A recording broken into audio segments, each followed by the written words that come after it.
Good afternoon. First and foremost, I would like to thank every one of you for tuning in to our webinar today. We are very pleased to welcome those of you that have been with us for a long time now, as well as those who are new to the AsiaPay community. Here, we are about to have an online group discussion on figuring out this new normal that we are all experiencing and be able to connect with you in these challenging times in the industry. We need you as much as you need us, and that is why we are grateful to have you join us here at AsiaPay. In today's discourse, our speaker will cover how to ensure stability and optimize the growth of your company. This webinar will share timely and relevant inputs with the referral partners that may be experiencing shifts in their business. During the next few minutes, you will be learning about the AsiaPay new offerings for resellers and latest e-payment trends through our webinar, which will help you provide productive and efficient business strategies post-pandemic. Before we start, I want to remind all our attendees to sit back and relax as you listen to our webinar session today. And most of all, don't forget to type your questions on your control panel on the right side facing your screen under the chat box. Without further ado, I would like to introduce our speaker to all of you, the one who made this webinar possible. Ms. Valerie Sanchez works as the Senior Channel Manager in AsiaPay. She connects the company brand to the networks of referral, reseller, and technology partners.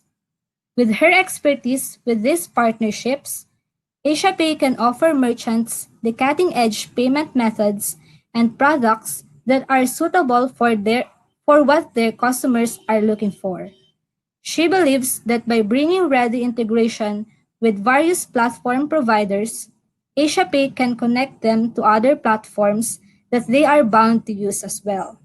Again, let us all welcome our speaker for today, Ms. Valerie Sanchez.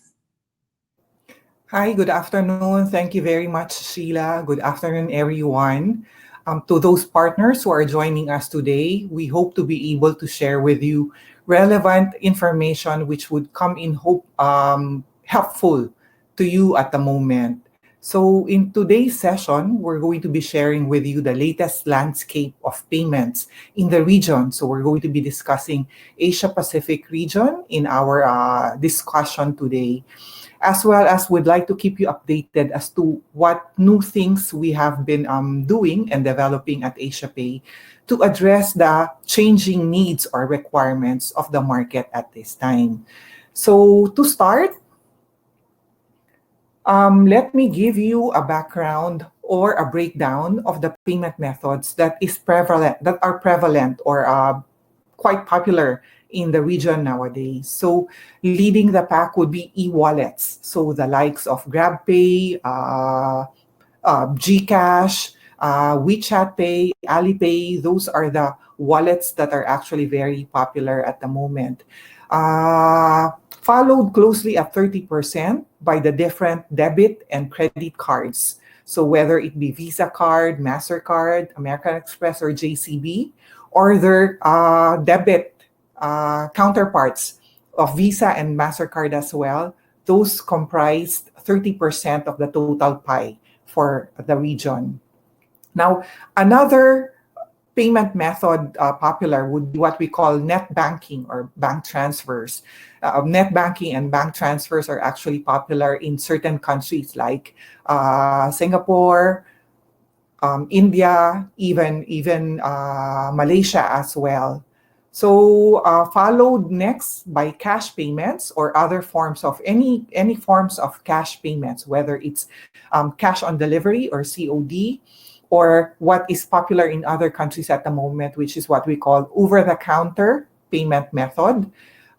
This over-the-counter payment method enables customers to actually pay for online purchases through convenience stores and over the counter on banks and other things. So it's a payment method especially preferred in Japan, Philippines, Thailand, Indonesia as well. And lastly, for others, this is a combination of other payment methods, whether it be cryptocurrency or the new payments via loans and credit at the moment, which is popularly known as BNPL or Buy Now, Pay Later schemes. So that makes up the payment methods in the region. Now, if you look at the right side of your screen, in another diagram, this gives us a further breakdown of the credit card split for the region. So it is largely dominated by local card brands that is issued in the region. So the likes of Union Pay and others, followed by at 9% by Visa, then MasterCard, American Express, and the last 2% category would comprise of different payment schemes like Discover, Diners, or JCB. So that makes up for the payment types that is used in the region. All right.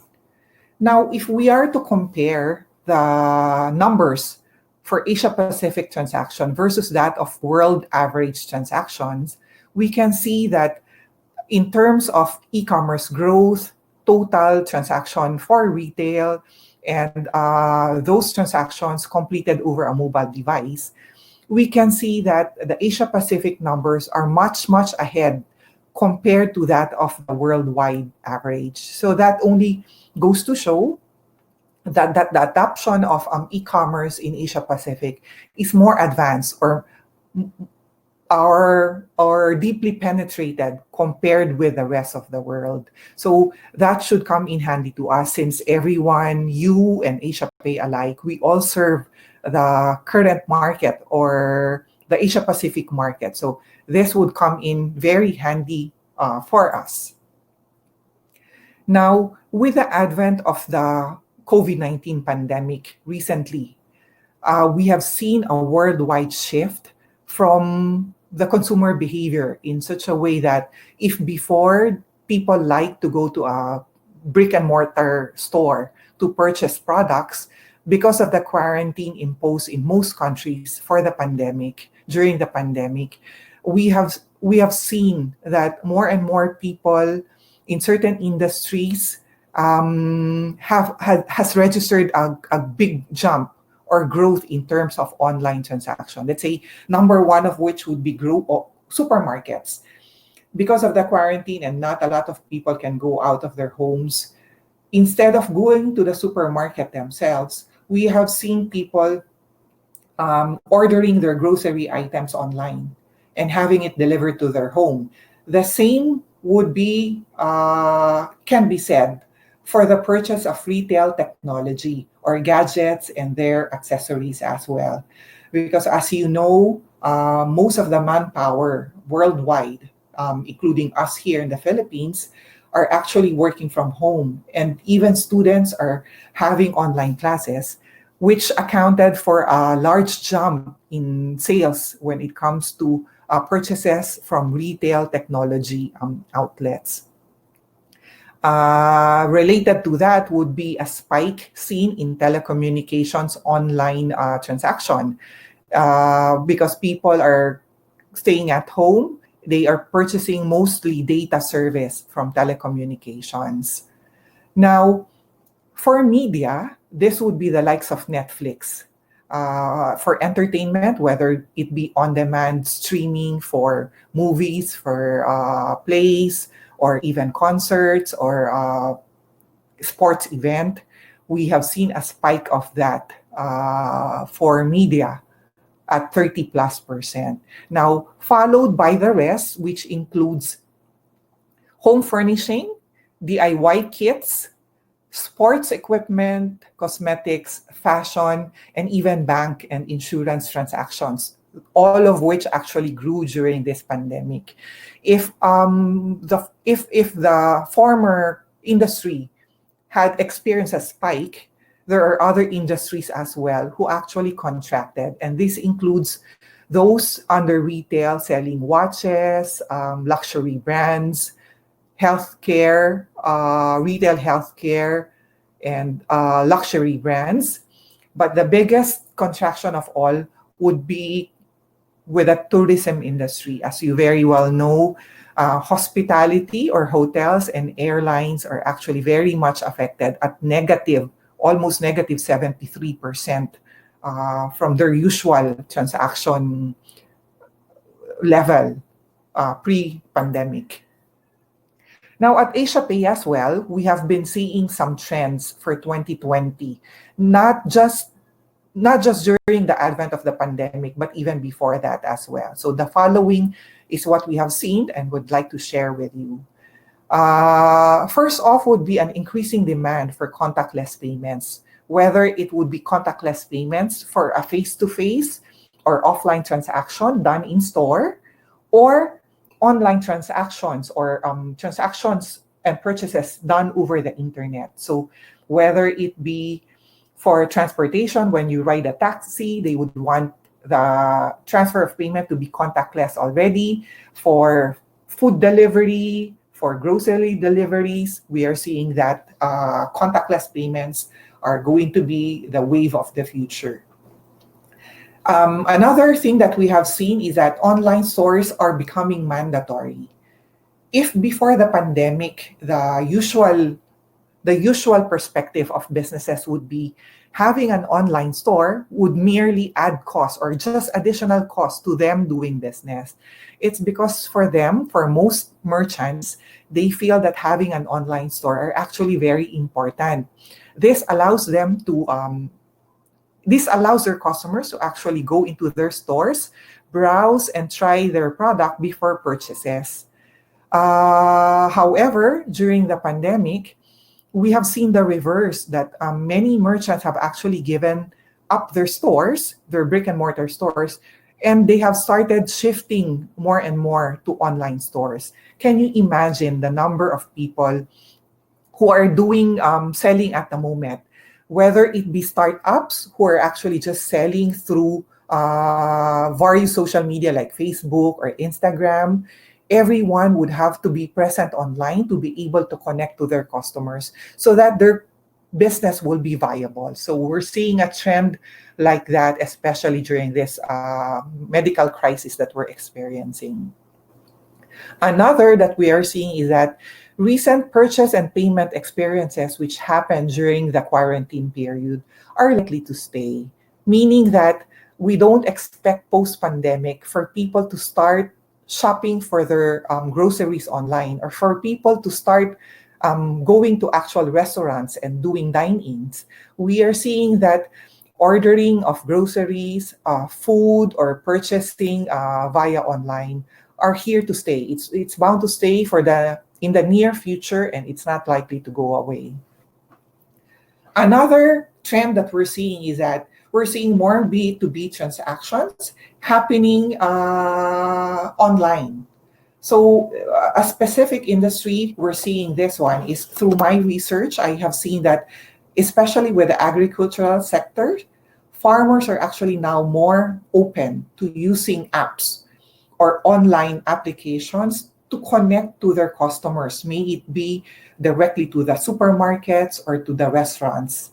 So this takes away from them the traditional way of doing business in such a way that they deal usually with middlemen. So I guess that's a welcome development for everyone, seeing that without the middlemen, the price that is going to be eventually passed on to consumers will be pared down. So everyone will likely benefit from that. So we're seeing that it's not just going to be for the agriculture sector, but also for other sectors of industries as well. And lastly, even before the pandemic, we have started seeing this already.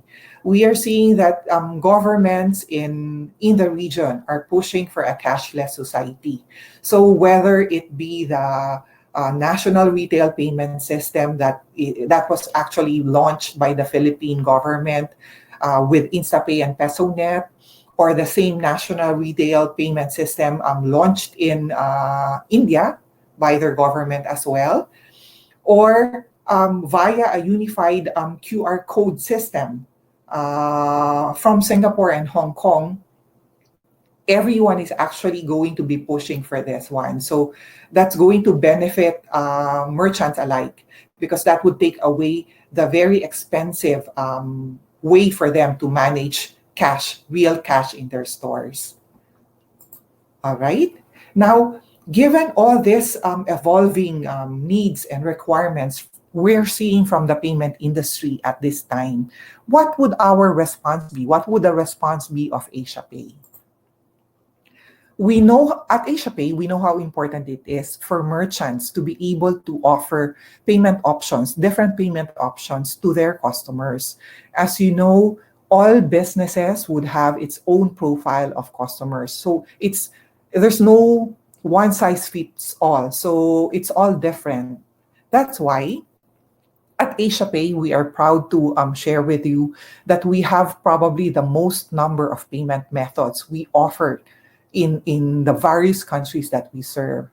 This slide that we have at the moment shows the various countries that we operate in, whether it be in Hong Kong or in the Philippines, in Taiwan, in China, Thailand, Singapore, Malaysia, and the others.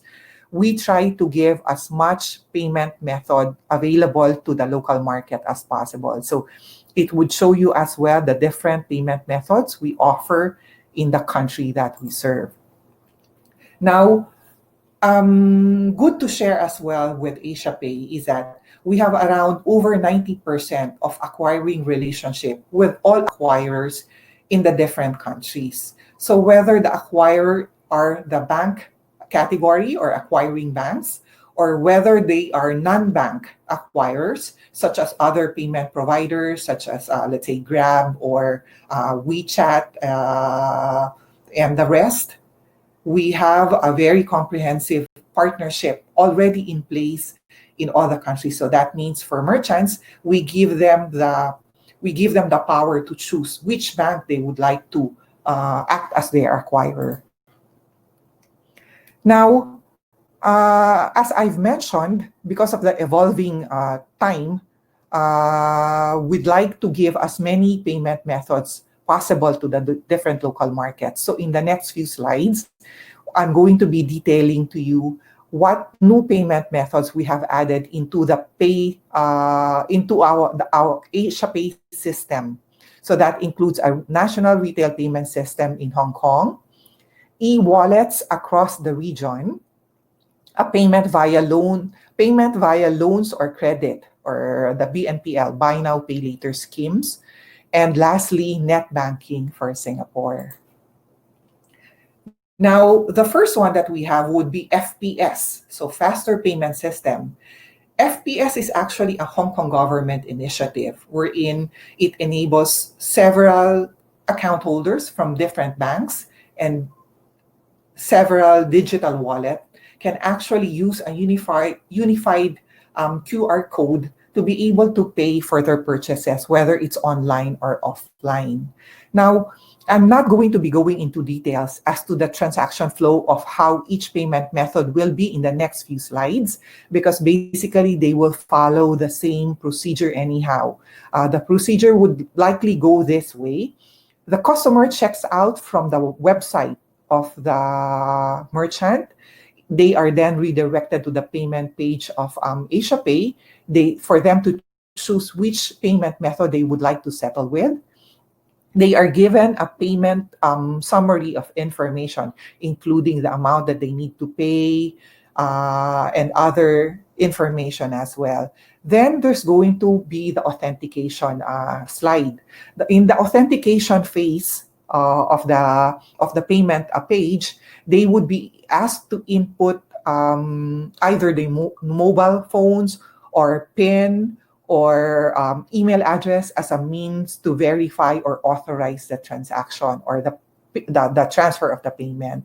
Now, once the payment is successfully transferred, they will be shown at what we call a result page or a successful result page. So another payment method we have recently added is Google Pay. So Google Pay by Google, the funding mechanism for this one would be via debit and credit card that is enrolled to the Google Pay account. So an authentication or authorization mode for this one would be via a fingerprint scan or Face ID. Samsung Pay is another digital wallet that we have recently added by Samsung. This one is owned by Samsung Electronics. Just like the last two, it can be funded via a debit or credit card. And the authentication mode for this one would be through fingerprint scan or passcode. This is how it would look like in the payment page for the Samsung when they do the transaction via their mobile phones. Another payment method would be Apple Pay by Apple, another digital wallet or e-wallet as well. The funding mechanism for this one would be through credit and debit cards, while the authentication mode would be through Touch ID and Face ID as well. So for those of you with iPhones, I'm sure you're quite familiar with Touch ID and Face ID as well. So you can use that for also for your Apple Pay account. Another e-wallet that we have, this one is actually a very popular e-wallet in Indonesia called Dana. So Dana is very popularly used in Indonesia as a means to top up their prepaid mobile numbers, as well as being used for bills payment and for any purchases in store as well. But for now, we can also use it for any online purchases that they may use over in Indonesia. Another e-wallet is GrabPay. I'm sure every one of you would be familiar with Grab. So the e-wallet product that they have would be called GrabPay. And GrabPay may be used to pay for rides or food delivery or even for purchases in store or online as well. So this one gives us the authentication mode, an email address that is actually connected to your Grab account. So that's going to be the mode to authorize or authenticate the payment transfer. Another e-wallet would be Boost over from Malaysia. This one, just like the payment methods before, may be top up using a credit card or debit card, but top ups in cash in centers may be done over the counter as well. So all they need to do will be to look for the cash in partners of Boost in Malaysia, and they would be able to top up their digital wallet already. Now, another kind of payment method that is in the rise in the region at the moment is what we call the installment or payments through loans or credit or the buy now pay later credit schemes. If you're familiar with the brands of home credit over in the Philippines, those are samples just like Credivo, which is popular in Indonesia at the moment. So just to add, the buy now pay later schemes, we are seeing more and more brands launching in the following countries: Australia, Indonesia, Philippines, and China as well. So it's something for you to look into. So for this BNPL, what happens is that the customer would need to apply or register to a Credivo account first, and they will be assessed given their they will be certified. They will accredit. Their names will be run through a credit bureau, and depending on the evaluation or the KYC given to the customer, they will now be provided with a fixed credit line, which they can use to purchase for anything, whether it's going to be online or even offline as well. So Credivo, again, is a BNPL in Indonesia. Another BNPL we have recently added to our system is called ZipPay. So it's also a BNPL, and I think this one may be used in New Zealand aside from Australia. So if I'm not mistaken, the maximum credit line that can be extended to a Zip Pay account holder would be as much as 5,000 Australian dollars. So if the customer would like to pay something for an online purchase, if it's still within their credit limit, then they would be able to use their Zip Pay to pay for that online purchase. Now, lastly, for net banking, we have eNets in Singapore. Net banking is a payment method most preferred in Singapore. So, eNets is the biggest bank consortium. They're made up of several banks. So, if you are a cardholder for this eNets consortium, then you would be able to use your NetsPay to pay for online transactions. So we have long had NetsPay or eNets in our AsiaPay system. What's new is that soon there's going to be customers would be able to pay for their purchases using the Nets app. So Nets app is actually a new addition into our system. So that's as far as we go for the new payment methods that we have recently added. Now on to new solutions and functionalities. So as we are discussing what is new in the market at the moment, and because of the constantly evolving times, we have reported earlier that there's a marked growth in terms of online transaction, especially during this pandemic. And the more transactions we have in e-commerce, of course, the more requirements there would be from customers, as well as there's going to be new enhancements to old features that we have in our system as well. So just to give you a bit of a background, the name of our company is AsiaPay. But under the AsiaPay actually owns three payment gateway brands serving different markets. Let's say for the Philippine market, we use the payment gateway brand Peso Pay, while Siam Pay is what we use for the Thailand market. But for all the other countries that I mentioned earlier, like Hong Kong, China, Malaysia, Singapore, New Zealand, Vietnam, India, we use the payment gateway brand PayDollar. So in all these payment gateway brands that we use, we have embedded in it all the functionalities that we have here around it, including email payment link, e-installment, pay analytics, tokenization, and 3D secure transactions or feature. Now, a very handy feature that we have is called payment link or payment QR, which may be sent by the merchants to their customers via email or any mobile messaging app, whether it be through Viber or WhatsApp or Instagram, they can do that. So what is the payment link or payment QR? It is actually an invoice that can be made by accessing the merchant portal and creating a specific invoice for the customer to pay. So once the merchant actually goes into the merchant portal, they can input a specific invoice for their customers. They can put in the amount that needs to be collected, the invoice details. Let's say, for example, if it's going to be 3 days, 2 nights in this hotel, including breakfast, then they can put that as well. So once a link is already created, a link or a code, so you have a choice of either sending the code or sending the QR code or the email link to the customer via email or any of the messaging app. And once the customer actually clicks on that link or scans the QR code, then they would be redirected to the payment page and they can actually do the payment thereon. So that means even without a proper website, the merchant would be able to send invoices and collect payments from the customers. So this handy feature is already in our system and may be used free of charge by the merchants.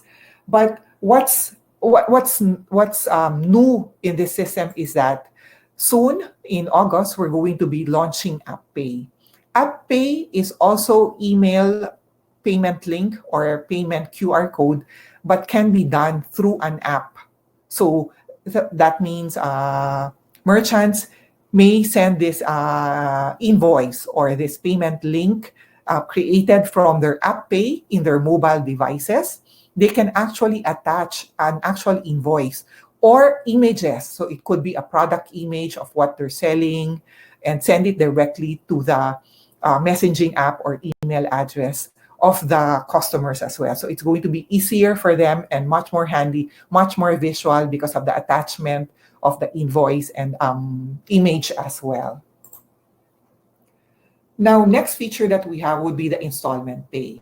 Installment payment are very similar to what you would be experiencing whenever we go to an actual brick and mortar store and purchase something on installment. So only this time the installment is going to be done online. So with the acquiring bank permission, the merchant can actually do installment for their goods. So this is especially relevant for merchants whose products are actually on the high ticket end. So if they're actually retail brands of retail out they have retail outlets for the brands, then they can actually amortize the total amount for the product over a period of, let's say, 3 6 months, 8 months, or 1 year, so depending on what the merchant wants.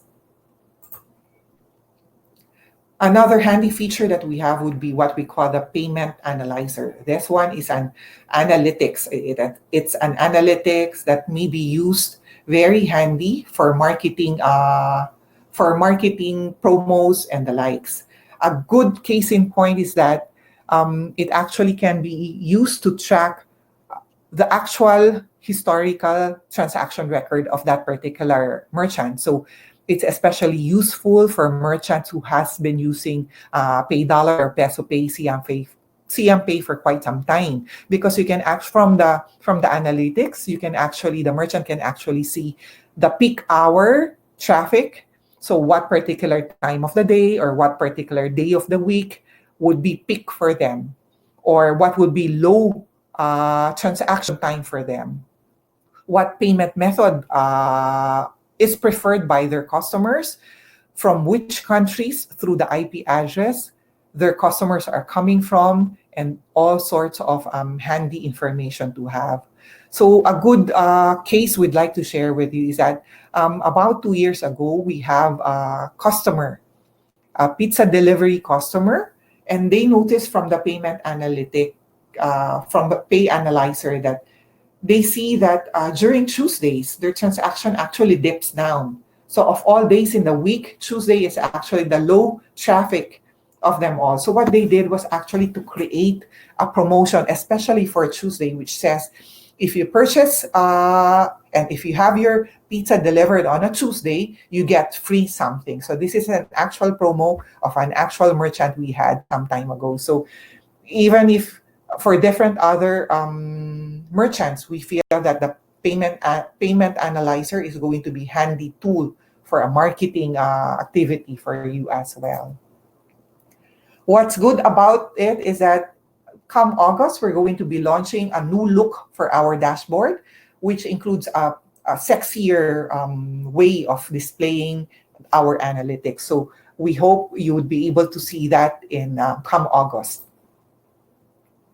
Now, because we are experiencing a spike or a growth in our online transaction, therefore there is even more of a need to be more vigilant in terms of security, because as you know, when you deal with payment, security is of utmost importance.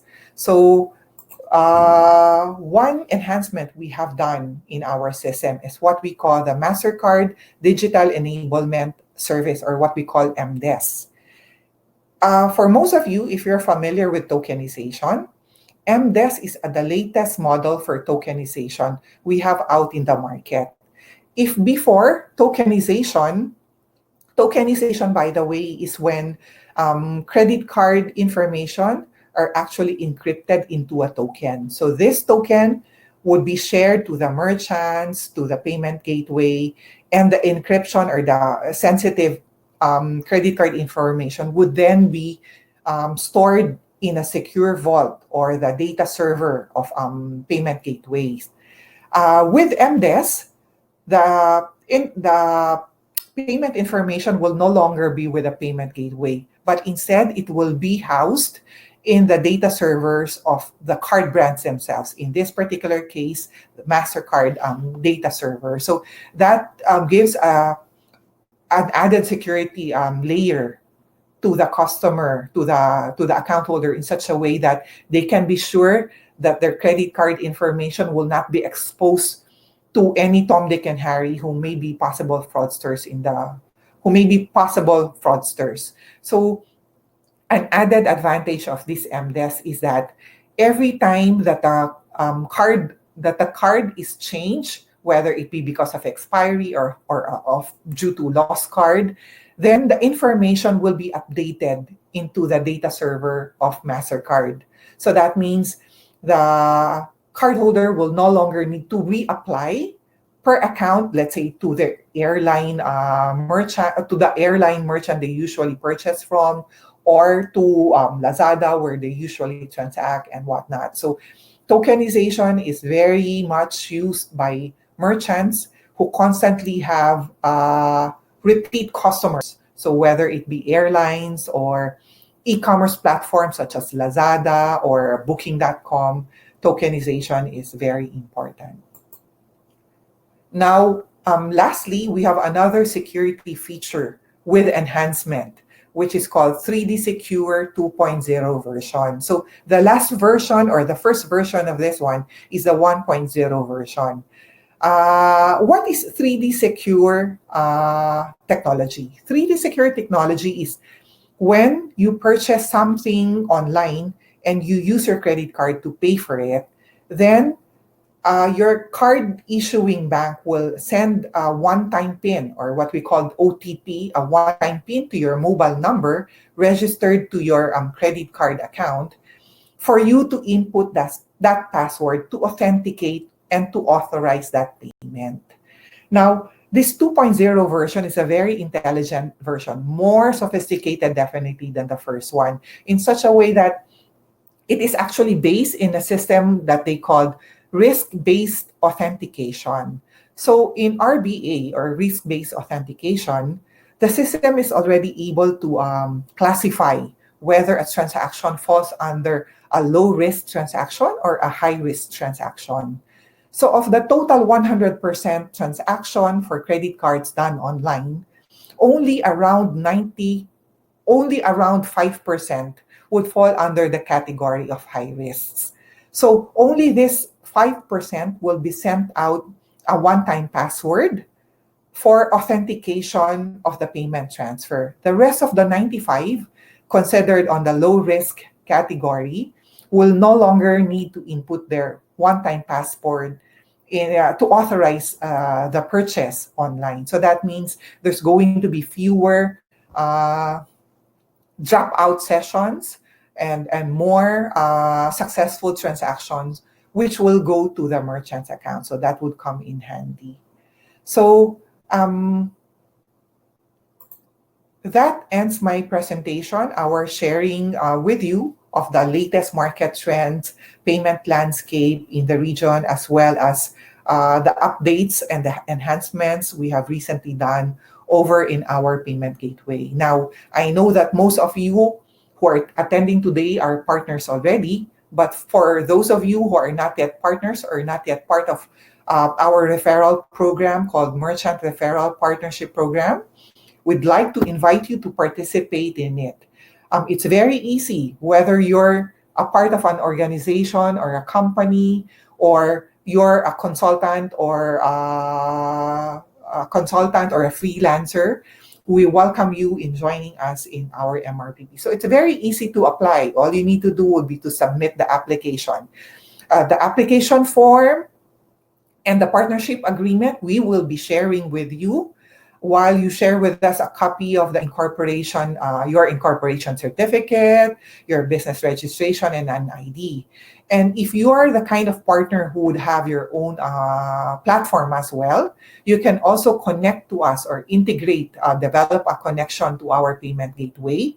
And while you're doing the integration and testing, we can do that simultaneously while we register your application for the partnership once we receive your application documents already. And the total time to process the whole application is not going to take long. It's just going to take around, on an average, around 3 to 4 working days. So it's going to be very easy for you. So with that, I'd like to thank you for joining today. I think we still have some minutes left for question and answer. So before I turn you over to Sheila, I'd like to let everyone know that a copy of the presentation we used today will be sent to your email after our session. But just in case you have further questions or would like to join our MRPP, please feel free to contact me at my email address displayed in your screen at the moment. So again, thank you, and I'll turn you over now to Sheila for the answer and question. Sheila? Thank you, Ms. Pal. Now we will go ahead and take some time for questions. And just a reminder again, please be sure to type your questions into the question box in your control panel on your right side.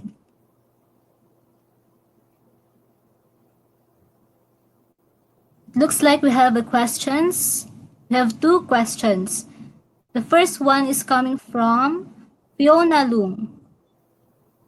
Can several credit cards be enrolled to Google Pay, Samsung Pay, and Apple Pay accounts? Again, can several credit cards be enrolled to Google Pay, Samsung Pay, and Apple Pay accounts? Okay. Now, Fiona, thank you very much for joining us today, and thank you very much for your question as well. Now, as to your question, yes, indeed, several credit cards or debit card can be enrolled to your Samsung, Google, and Apple Pay account. So, as far as I know, for Samsung Pay, you can enroll as much as 10 different debit or credit card accounts to your Samsung Pay account. So, yes, multiple funding mechanism may be done in the three payment methods. So, I hope that answers your question, Fiona. Any other questions, Sheila?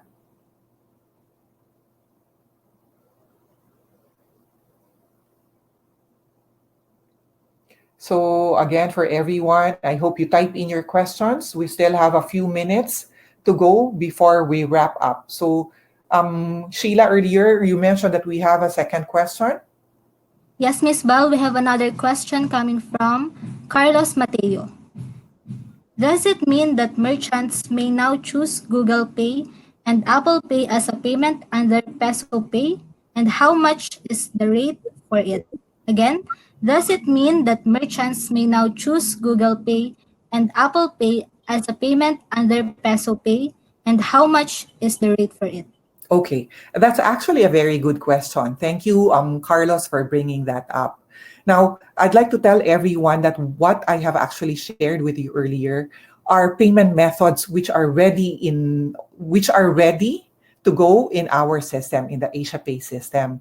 However, because we are ready, we still need acquiring bank partners or other payment providers to have their system be ready for it as well. So as we speak, we are constantly in communication with our acquiring partners to check for their readiness to accept new payment methods in the various countries that we operate in. So to answer your question, Carlos, Google Pay and I think Apple Pay was the other payment method that you asked, would be ready in the Peso Pay payment gateway platform.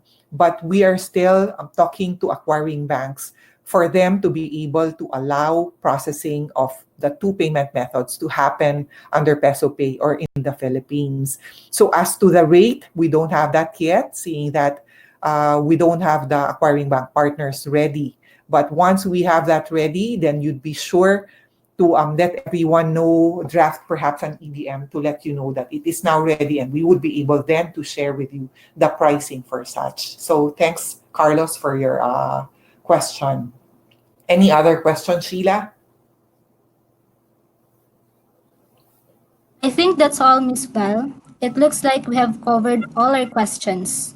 Do you have something you want to add, Miss Val, before we end this session?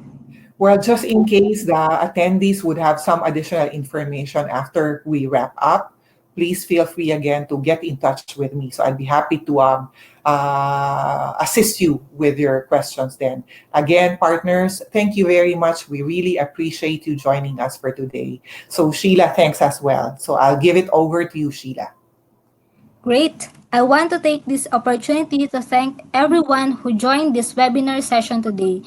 Thank you also, Miss Val, for sharing something today. We appreciate all of you being here. We look forward to supporting you and your business during this challenging time. Feel free to contact us if we can be of any assistance. You may also contact our speaker on her email, which is posted on your screen. Thanks again for joining us today, and we will see you next time. Bye. Bye. Thank you.